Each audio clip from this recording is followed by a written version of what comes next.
This video is brought to you by Sportland. Quality, integrity, and tradition. Real quick before we start the video off, I've announced it on social media. I just want to make point of it in a video too, is that we are back in stock on the hats. For the longest time, we've been out of the small medium hats, and we've got plenty in stock now. We also had a restock on the large, extra large hats. So if you guys are interested, they're available on the website at HVACRvideos.com. Okay. As far as the hats go, I made sure to, when I had these hats designed, I purposely made them with a black underbill so that way they don't get your fingers dirty. I purposely designed them without my snowflake logo on them too, because I wanted them to be not a blatant advertisement of my brand. You know, it still has my color scheme and stuff on it, but I wanted people to be able to wear them at work, okay? We also have plenty of beanies available on the website, the cuffed, the non-cuffed, sweatshirts, shirts, all that good stuff. So we'll go ahead and get on with the video now. Well, today it is a Sunday, and we got an emergency service call on a walk-in cooler not working. It's in cool mode, but it's at 43 degrees. And I'll get you guys a better image here in a minute, but it's all iced up inside. So we got two coils on this guy. We got one over there too. So we got to get power turned off and then try to figure out what's going on here. So I went ahead and put it into a pump down by hitting the force service button. That way the EV shuts completely, and then we can make sure that the compressor doesn't continue to run. So the key is to make sure that it's pumped down before you turn off the evaporator.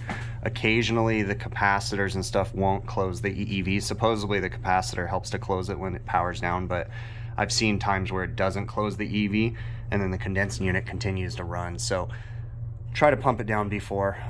You can use the service mode, or you can just shut off the disconnect for the condensing unit too. But I went ahead and shut off condensing unit and the evaporators, and it looks like there's a bunch of plastic tape maybe stuck on the back, so I bet you it's going to be a dirty evap, and then we'll definitely get to the other one too. This is our second coil, and it's not iced up, but it's dirty, so we're going to clean this guy. Well, at least we don't have to de-ice this one. We're just de-icing the other coil. Fan blades and fan guards are extremely dirty, so I have them soaking in a bucket with some yellow Venom Pack cleaner right here. Stuff will work wonders on it. On the plus side, the drain works really good and it's draining really nice. So we're just fill it up until the drain pan fills up, then stop and let it drain and kind of rinse and repeat. So the ice is not too thick, but it's still taking a while. They kind of got low water pressure here, so it's just, but they got really hot water, so that's a plus. So we're just kind of steaming everything off. I try to get as much from the front of the coil as possible, and then we'll clean, you know, around the frame and everything. So I am having to get from the back side. And that evaporator's got a bunch of plastic all stuck to it, and it's also pretty dirty, so we're gonna put some of the yellow Venom Pack cleaner on there and get it to break some of that dirt and stuff down too. The scrub down is happening right now, so Scotch-Brite pad, some cleaner, and go to town, some elbow grease, get these things clean. When doing these, you know, I try to have everything that I know I'm gonna need. My wrench, my Allen wrench, set of dikes, a nut driver, you know, like try to have it all ready so that way you don't have to go back and forth to the, you know, tool bag or whatever. And just remember, you know, putting these back together, it does matter where the wires are going. You know, you don't want them running over. If you can get away with it, don't zip tie the wires, because it makes it easier for the next guy. Sometimes you have to, but it makes it easier for the next guy when he has to defrost this, because it will have to be defrosted again. It's a walk-in cooler. Customer leaves doors open all the time and stuff, so try to make it easy on yourself for the next time. All right, I got that one running over there, and I got this one running over here, and then now we're just gonna wait for it to turn on, and then we're gonna go through and check the settings, see if we can figure out why it iced up. I'll tell you right now, they're really bad at leaving that door open, so being that this coil was so dirty, I'm pretty confident that's why it froze up, but we're still gonna check everything out. All right, so the setup here is we have a master and a slave coil, okay? This one controls everything. So what we're gonna do is go through the program review. Defrost, air or electric? Should be air, that's correct. Refrigerant should be 404. It is. Box temp, 35. It is. Superheat should be about 10 degrees. -10, what the heck is that about? That's weird, huh? Slave, no. DFN, that is DFN. I'm looking through my chart right now. DFN is number of defrosts, only 2, really? Yeah, we're gonna go ahead and increase that. We're gonna increase that to 6 defrosts. Enter.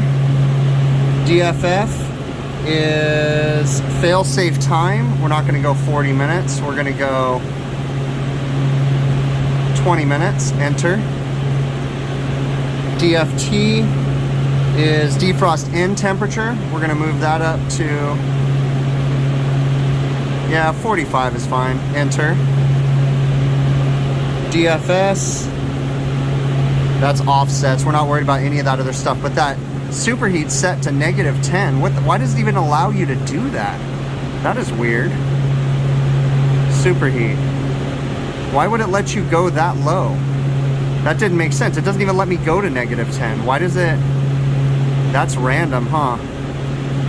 Enter. I don't know what that was about. That was a glitch. Okay, so now we're gonna go to the other coil, make sure that it's set up as a slave. Okay, program review, superheat, 7. I guess I'll leave it there.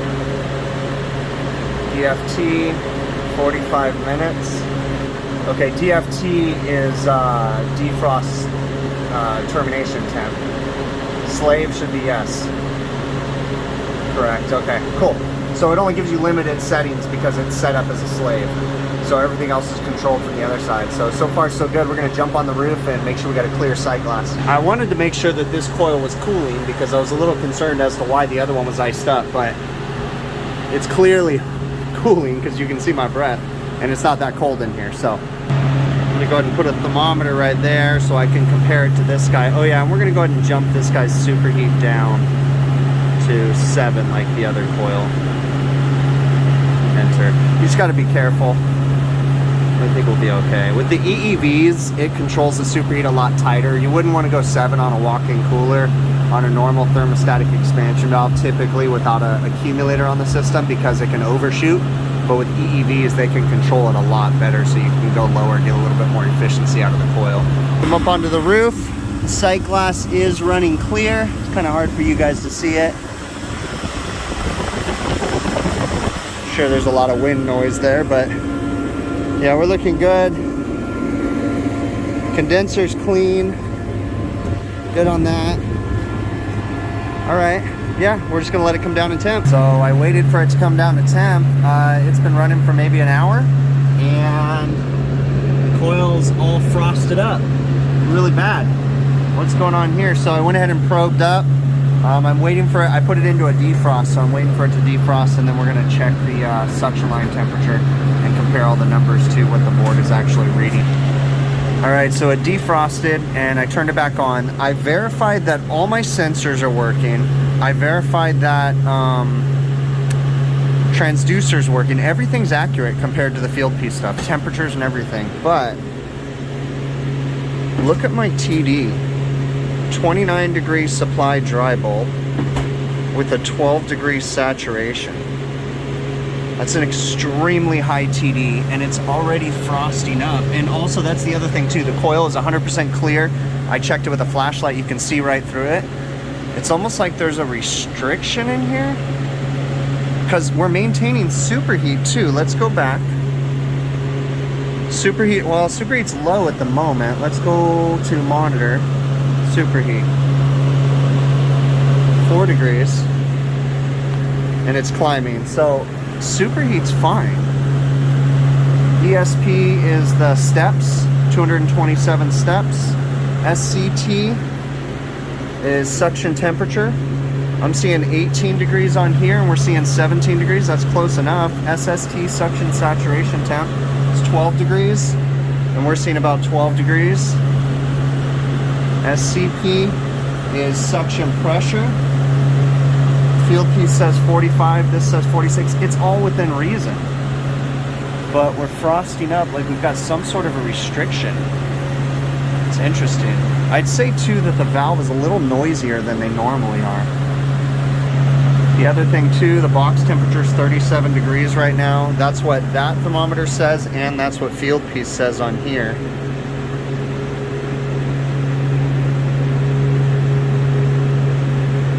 We're saying 35 on here. This is interesting. Huh. I was curious, so I went ahead and set the superheat higher to about 12 degrees or 13 degrees, I can't remember. Currently right now the superheat's at 19 degrees according to the board, but according to field piece, we're at 27 degrees evaporator superheat. So what is going on here? I went ahead for giggles and changed, I verified that the suction temperature sensor was reading accurate, and it was, but there's a spare in here, so I went ahead and swapped it just for giggles, just to make sure there wasn't something intermittent going on in there. But still don't know why we're overshooting like that on our superheat. So we're saying 27 degrees on here. Make sure that we're getting good. Let's confirm suction temp is 30 degrees. So let's go to suction temp and see that it's accurate.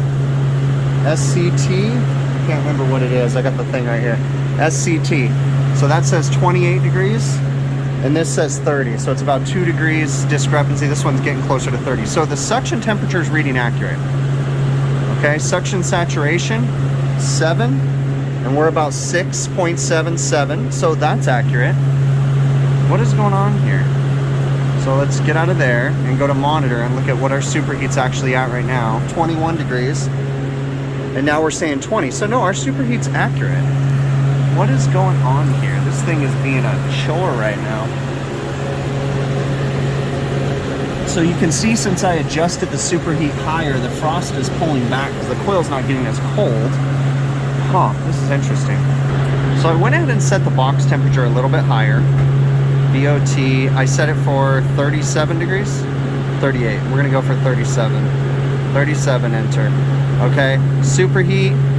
We're gonna keep it at 12 right now, just temporarily. I'm gonna come back. I wanna follow up on this in another day. I think we're gonna be okay. I also set the defrost up higher. Let's go right here. DFN. I set that up to 6 defrosts a day. So, like I said, we're gonna let this run like this. The system is satisfied actually because it's 36 degrees and we have it set for 37. So we're gonna let this run and then we're gonna come back and follow up. And I'm gonna bring some sensors with me too because I don't have any more sensors. And we'll check on it again then. The other one is not frosting up at all though, so that's what's kind of bizarre. But that one's cooling, it's kicking butt. It's freezing my butt off right now as it's blowing on me. So yeah, we're gonna monitor this and I'll come back with some other sensors and we'll verify calibration on the other sensors just to be sure. I mean, they're all like a degree or two within reason, you know, it's kind of weird. All right, we are back today. What I'm currently doing at the moment is we're gonna kind of start over a little bit because I can't remember exactly what all I did over the weekend, but I wanna be a little bit more thorough, go through it today. It's not iced up, it's running at temperature, but I'm afraid that this coil is getting too cold and it's frosting up, but I also need to verify that the other evaporator coil is actually working. I felt like it was cold last time. So this is my temperature difference across the coil, 41 to 27. This is the one that was icing up. We're gonna go through, check the compressor. We're gonna isolate each coil, see how they operate. I know that when I was here over the weekend, I was really concerned because we were running a really high TD, temperature differential, the difference between the return air temp and the suction saturation temp. So I want to look into that a little bit more. All right, this is our second coil. This is the one that was not iced up. Now, I did not check it when I was here on Saturday, but it felt like it was cold. But look at, my return and supply temperatures are pretty much equal. And it doesn't sound like the EEV is feeding. There's an electronic valve right there. And it says that we're open 255 steps. This coil's not responding. All right, I turned off power and we're gonna get back in here. We're gonna check this coil on the EEV to see if we have resistance. There's a specific way to test it. You gotta open up the manual, but we're gonna pull the coil off, take reference to how it's plugged in, and then we'll get this guy off and then we'll take it outside and do a continuity test on it. Let's see if I can get this thing off. There we go. Don't lose the screw or the nut like I did. Make sure you put that back in there. Okay, we'll take this guy out and go test it. All right, so the second coil's not working. So we pulled out the stator for the EEV, and we're going to compare the two of them. We have a new one that we went and picked up. So A to B, they actually tell you how to do it. A to B at 75 degrees should have 150 ohms. Granted, it's a little bit colder than 75, but let's just show you what we find. So A to B, 2, 3, okay? So let's go the other two on this one. 146, okay? So that first winding right there is jacked up. So let's go A to B on this one. This is the new one. 147 ohms. And then C to D, 148 ohms. So we're gonna try just changing the coil. I don't wanna have to change the whole valve if I don't have to. So we're gonna slap this guy on there and see how the EEV reacts to that. But we definitely have a bad winding in this one right here. All right, we started up the coil. We immediately heard the EEV open up, and it's running now. So let's have a look at what the, and look at, we've already got a temperature difference between supply and return. So we just had a bad coil for the EEV or stator. So we're gonna let it run, and then we're gonna go ahead and evaluate the system. Now that's more than likely why my TD was so messed up too, because, well, I'll point it out to you right now. We'll check everything. So the system's still pulling down, but the VAP TD is already dropping significantly, so that's a plus. This is just on the main one. The superheat's still high too, but that's dropping. I went in and set all the settings back to what they should be too. 7 degrees superheat, 35 degree box temp. We're looking a lot better. Yeah, I'm liking this a lot more. So basically, we were trying to cool the whole box with one coil, and while it'll do it, it was just kind of struggling to do so. And it got us through the weekend. I didn't want to investigate too much more. We're gonna go up and look at the compressor too, and then also I want to see what the TD is on that evaporator and make sure everything's good with that one. All right, so this is the other coil, the one that had the bad solenoid coil or stator for the EEV. Obviously the superheat's low because it's kind of finding its happy medium right now, trying to adjust. It's still stabilizing out. But let's look at our we have a temperature split across the coil as far as air temperature, 39 degree return and 35 degree supply. We're currently running at an 18 degree evaporator TD, but it's still dropping because it's still pulling down. So we're doing good on this one. This one's, I think we're gonna be good. This was our problem, and this is why our TD was so high the other day. So, okay. So we're gonna go up onto the roof and have a look at the compressor too. But yeah, we're looking good down here. All right, so we are running on the roof right now. The sight glass is clear. I'll try to poke in here. Hopefully that wasn't too loud for you guys. The sight glass is clear. I'd say the ambient temperature outside is probably 75 degrees, but this is a microchannel condenser, so I'd expect condensing temp over ambient to be about 15 to 20 degrees, somewhere in there. So, and it looks like we're slowly creeping up, but it is kind of cool outside. So I'm not seeing anything that's scaring me on this guy. It's running. Everything looks okay. I believe that our problem with the TD was that only one coil was running with such a big condensing unit, and then that coil, the reason why it iced up, I think, was because it was just trying to cool too much of a load all by itself. Once we put in the second coil, it doesn't struggle as much. I think we're going to be good to go. Why the stator or the coil failed, I don't know. This is the second one of those that I've had fail like that. So it's hard to say, but I don't think I need to change the valve.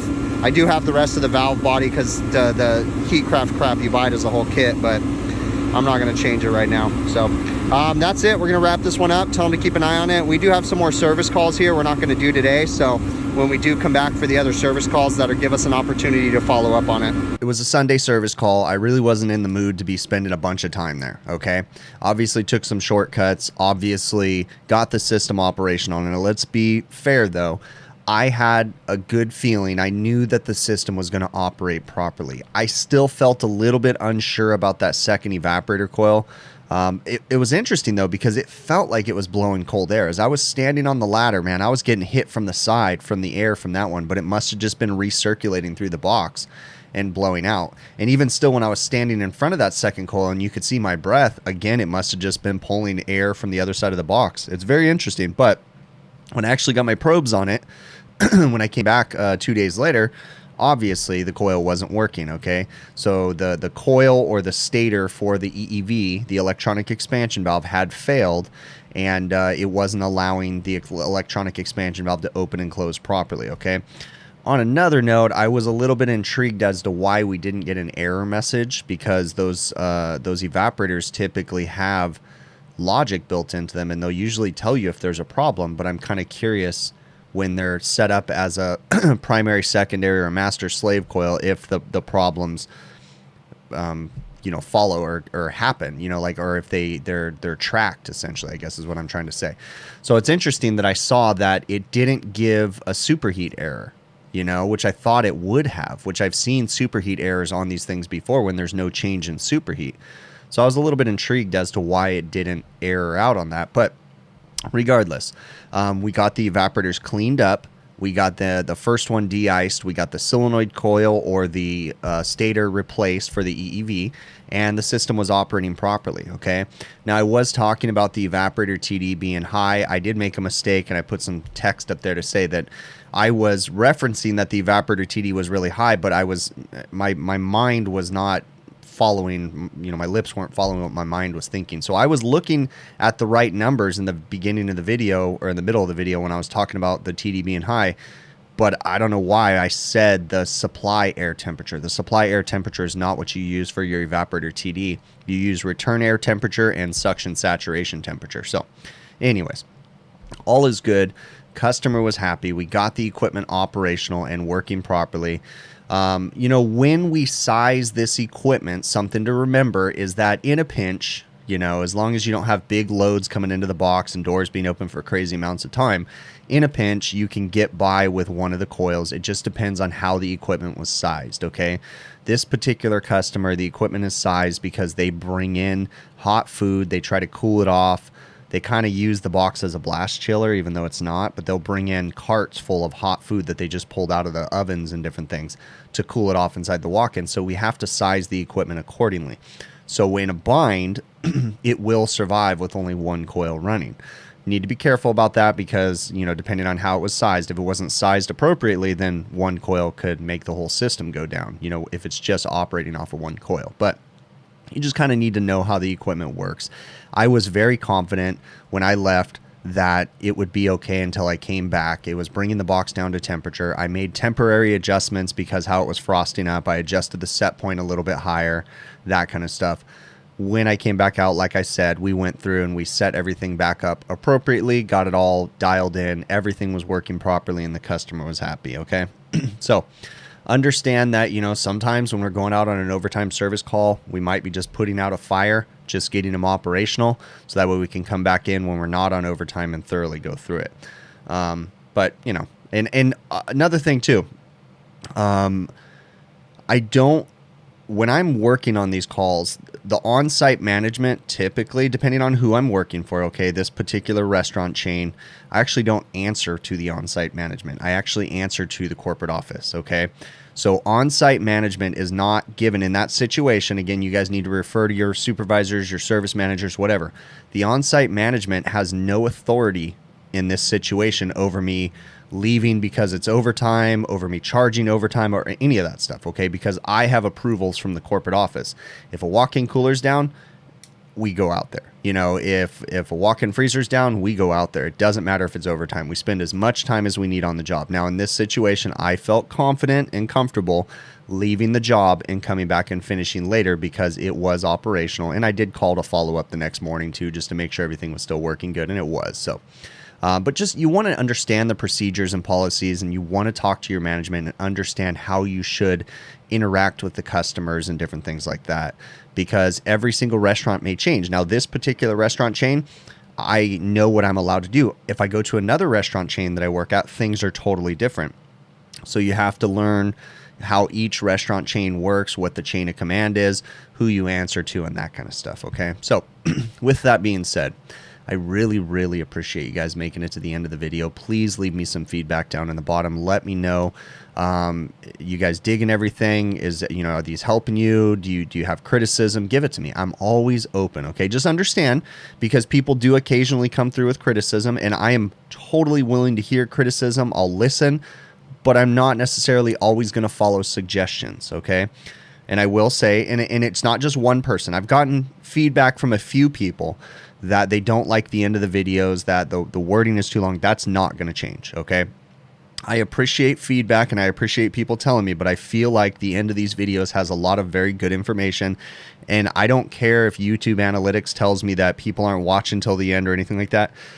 There's a few people that are, and I'm still going to make these because I find that there's very valuable information in the back of these videos, and I'm not making these videos with the intent of growing to be the biggest channel in the world. I'm not treating it like a business. I'm not treating it like this is my job or anything like that, because all I'm trying to do with this whole YouTube thing is share the little bit of knowledge that I have, whether it be mistakes that I've made or triumphs that I've had. That's what this channel is about. It's sharing and just getting the information out there. Primarily, this is actually for my own employees, but I do share it with you guys too, and I know that you guys get benefits from this too. So keep in mind, if you do have feedback, please give it to me. I am always interested in hearing your feedback, whether it be, things to do better at the way I work, or, if you want to give me feedback on the videos or how they could be better, sure, that's great. But just remember, just because you give feedback does not always mean that I'm going to follow what you say, okay?